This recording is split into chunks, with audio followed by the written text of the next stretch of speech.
এই দেখো সবাই, আমার জামাইবু তো যে 14 দিন হয়ে গেছে আজকে মারা গেছে।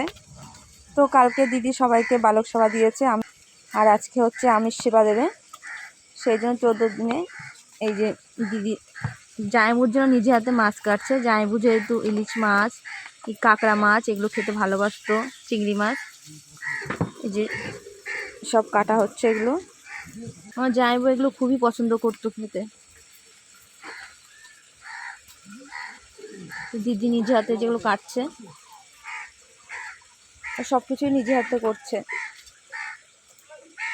এখানে চিংড়ি আছে।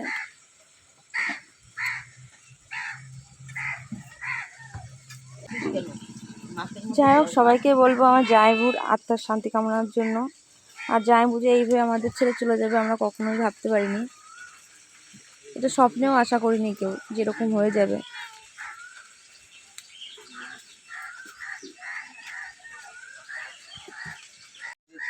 এইদিকে এই যে আমার জামাইবু দাদা এরা সবাই যে ধুচ্ছে, পরিষ্কার করছে, এগুলো সবাই নিজেরাই কাজকর্মগুলো করছে, যেহেতু আজকে কাঠুরিদের খাওয়ানো হবে। এই যে কাতলা মাছ এনেছে। আমার জামাইবু কিন্তু এগুলো খেতে খুবই ভালোবাসতো, পছন্দ করতো, মানুষটা অনেক শৌখিন ছিল।